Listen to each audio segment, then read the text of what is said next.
ಹೆಸರಿನಲ್ಲಿ ಮುಸ್ಲಿಂ ಸಮುದಾಯಕ್ಕೆ ಮೋದಿ ಸರ್ಕಾರದಿಂದ ವಂಚನೆ. ಸೋಷಿಯಲ್ ಡೆಮಾಕ್ರೆಟಿಕ್ ಪಾರ್ಟಿ ಆಫ್ ಇಂಡಿಯಾದ ರಾಷ್ಟ್ರೀಯ ಸಂಯೋಜಕ ಫೈರೋಜ್ ಉಲ್ಲಾ ಶರೀಫ್ ಕಿಡಿ, ನಮ್ಮ ಸಮುದಾಯವು ನಿರಂತರವಾಗಿ ತುಳಿತಕ್ಕೊಳಪಟ್ಟಿದೆ. ಆದರೆ ವಕ್ಫ್ ಆಸ್ತಿಪಾಸ್ತಿಯಿಂದ ಒಂದು ಚೂರು ಸವಲತ್ತುಗಳನ್ನು ಪಡೆದುಕೊಂಡಿಲ್ಲ. ಅದರ ವಕ್ಫ್ ಉಳಿವಿಗಾಗಿ ಆಂದೋಲನ ಮಾಡುತ್ತಿದ್ದು, ಏಕೆಂದರೆ ನಮ್ಮ ಅಜ್ಜ ತಾತಂದಿರು ಅಲ್ಲಾಹನ ಹೆಸರಿನಲ್ಲಿ ಮೀಸಲಿಟ್ಟ ಜಾಗಕ್ಕೆ ಇಂದು ಹೋರಾಟ ಮಾಡಲಾಗುತ್ತಿದೆ ಎಂದರು. ಪಟ್ಟಣದ ಗರಡುಗಂಬ ವೃತ್ತದಲ್ಲಿ ವಕ್ಫ್ ಬಚಾವು ಆಂದೋಲನ ಸಭೆಯನ್ನು ಉದ್ದೇಶಿಸಿ ಮಾತನಾಡಿದ ಅವರು, ದೇಶದಲ್ಲಿ ನರೇಂದ್ರ ಮೋದಿ ಸರ್ಕಾರವು ವಕ್ಫ್ ತಿದ್ದುಪಡಿ ಕಾಯ್ದೆಯನ್ನು ಅನುಮೋದಿಸುವುದಕ್ಕಾಗಿ ಸಂಚು ರೂಪಿಸುತ್ತಿದ್ದು, ವಕ್ಫ್ ಸುಧಾರಣೆಯ ಹೆಸರಿನಲ್ಲಿ ಮುಸ್ಲಿಂ ಸಮುದಾಯದ ಸಂಪತ್ತುಗಳಿಗೆ ನಷ್ಟ ಉಂಟು ಮಾಡಲು ಯತ್ನಿಸುವ ಸಂವಿಧಾನಿಕ ವಿರೋಧಿ ವಕ್ಫ್ ತಿದ್ದುಪಡಿ ಮಸೂದೆ ಎಂದು ತಮ್ಮ ಆಕ್ರೋಶವನ್ನು ಹೊರಹಾಕಿದರು.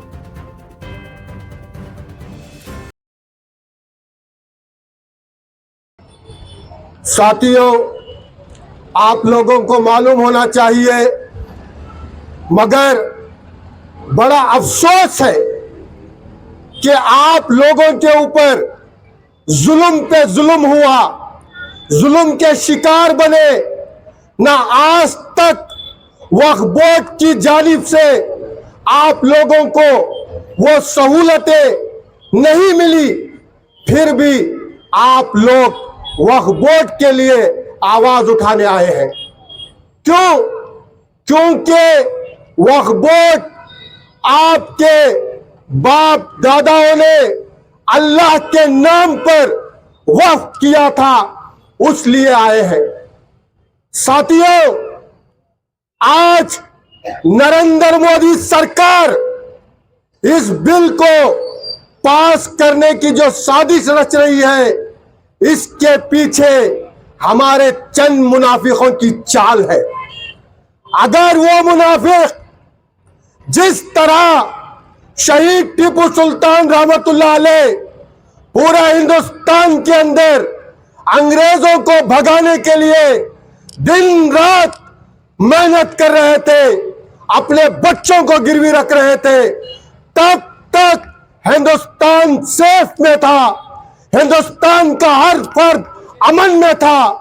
जिस वक्त मीर सादिक उसकी चाल में कामयाब हुआ, तब शहीद टीपू सुल्तान रहमतुल्लाह अलैह इस दुनिया से रुखसत हुए और शहीद हुए।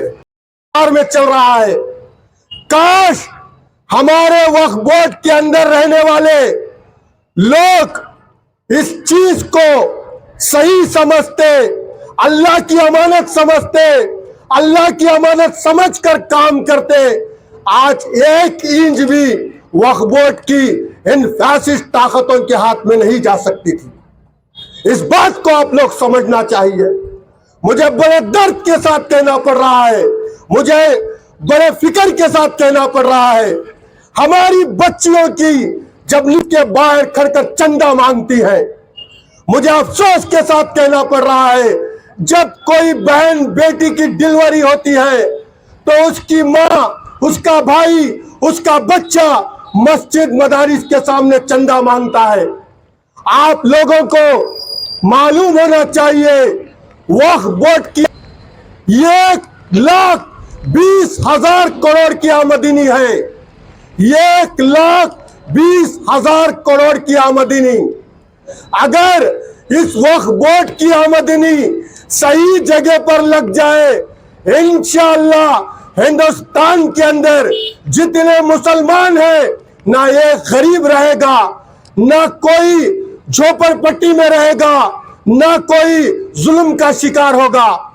सबसे पहले जो वक्फ बोर्ड के अंदर जो गद्दार बैठे हैं, इन लोगों को सही सबक समझाना चाहिए। क्यों नहीं पहुंचा, मैं आप लोगों को बताना चाहता हूं, जब तक हिंदुस्तान के अंदर मुसलमान अपनी प्रॉपर्टियों को, अपने माल को, अपनी हर चीज को वक्फ करता था, पूरे लोग अमन से थे।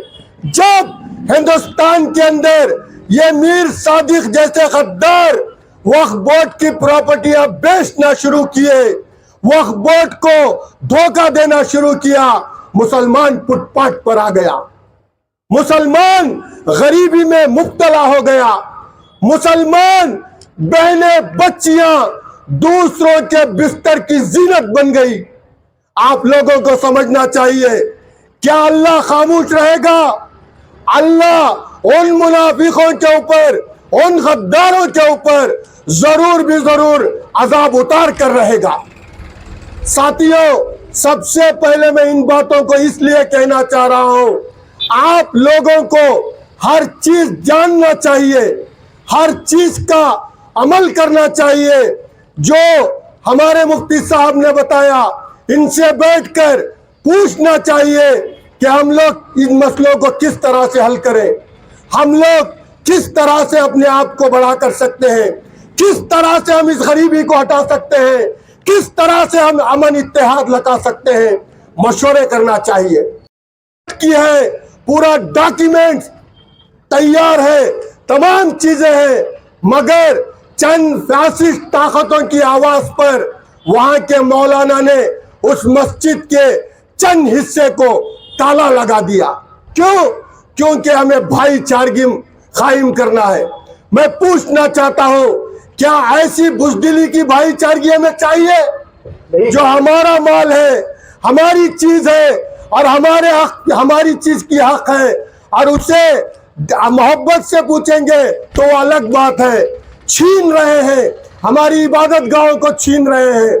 मैं पूछना चाहता हूं, अगर आपके घर के सामने कोई एक ईंट की दीवार उठा लेता है, सगा भाई क्यों ना हो, 20-20 साल, 25-25 साल कोर्ट के अंदर फैसले चलते हैं, मगर अफसोस आपके सामने अल्लाह के लिए दी हुई चीजों को अगर हिफाजत करने की ताकत नहीं है, तो कल अल्लाह पाक आप लोगों को गिरबान पकड़कर पूछेगा, जब मेरे घर पर जुल्म हो रहा था, जब मेरे इबादत गांव पर जुल्म हो रहा था, आप खामोश थे, तो बताओ इसकी वजह क्या है?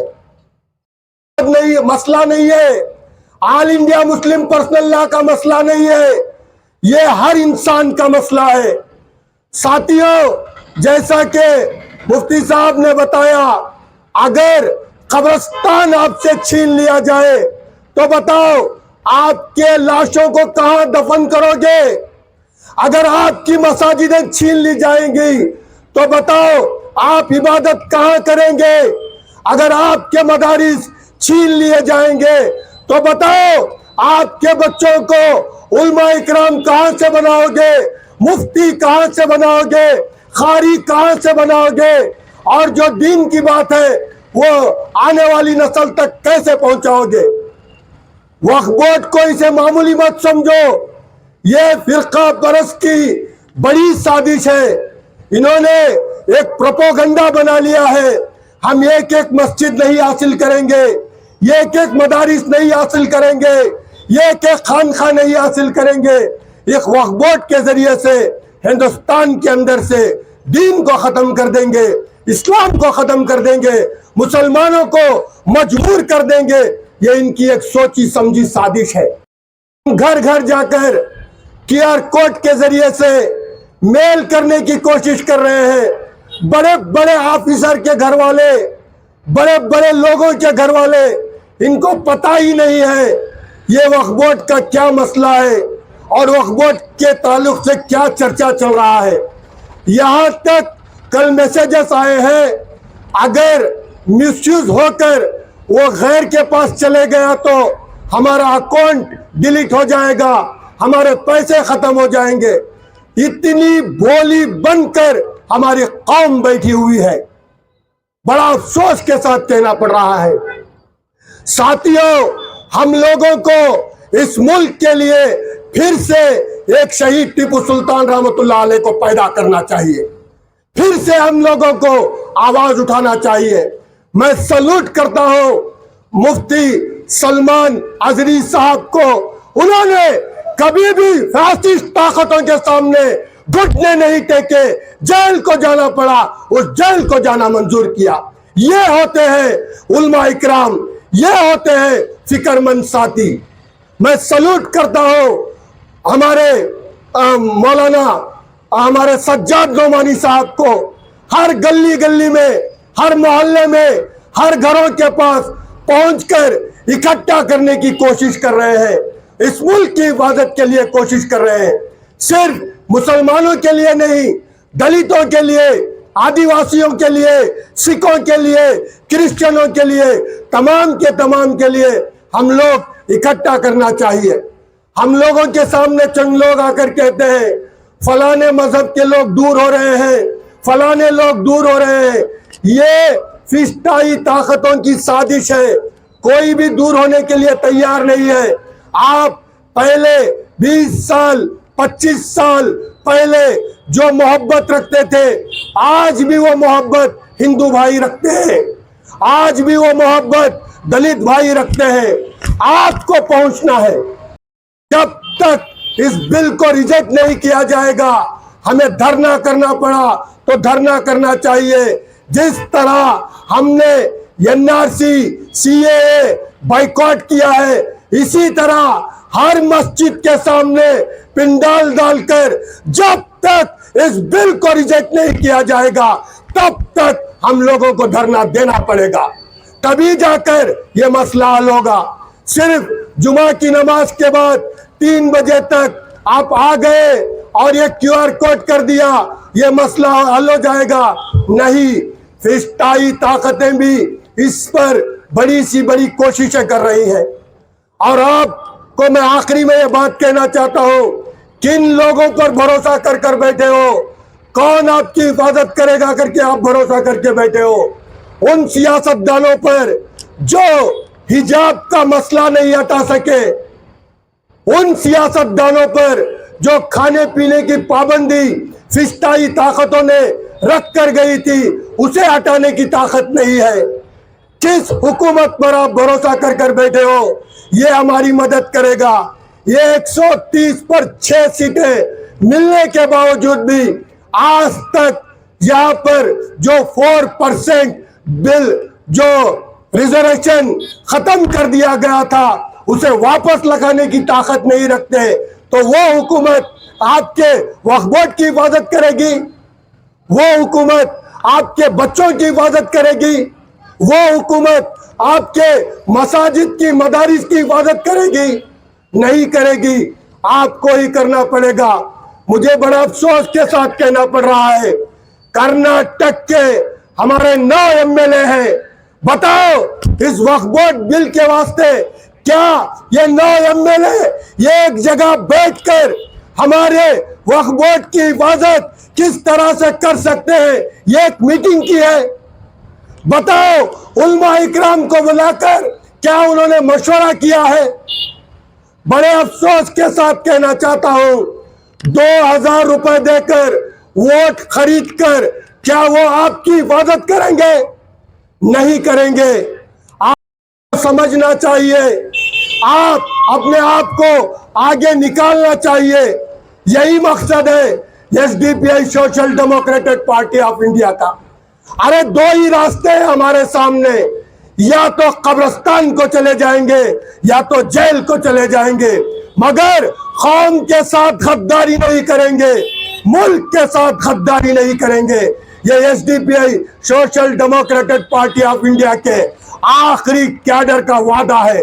हम लोग हमेशा आपके साथ कदम से कदम मिलाकर चलेंगे। साथियों, मैं आप लोगों से कहना चाहता हूं, आप लोग जब भी कोई भी सियासतदान आपके सामने आता है, सबसे पहले आपके मुद्दों को रखो, आपके मुद्दे रखकर उस पर पूरा मुकदमे के साथ बातचीत को सामने रखकर तब उसके बाद जिताओ, तब वो काम करेगा। आप लोग इलेक्शन के टाइम पर उनकी वाहवागिरी करके जिता देते हैं। मैं कैसे बताऊं इन सियासतदानों की गद्दारी? मैं आप लोगों के सामने रखना चाहता हूं। अभी जो हाल ही में पार्लियामेंट का इलेक्शन चला था, मैंने हर मुस्लिम इलाके में जाकर देखा, ना एक एमएलए आया, ना एक कॉर्पोरेटर आया, ना एक काउंसलर आया, ना यहां तक कोई सियासतदान आया। क्यों? क्योंकि मुसलमानों की चाल वो समझ चुके हैं। आरएसएस का डर दिखा दो, बीजेपी का डर दिखा दो, खुद आइए रास्ते पर निकल जाएंगे खुद ही ये लोग हम कांग्रेस पार्टी को वोट दे देंगे, ऐसा एक डर, एक खौफ का माहौल बिठाया रखा है। कहां से आपकी मदद करेंगे, कहां से आपकी हिफाजत करेंगे, कहां से आपके बच्चों की हिफाजत करेंगे? अरे डर हटाओ।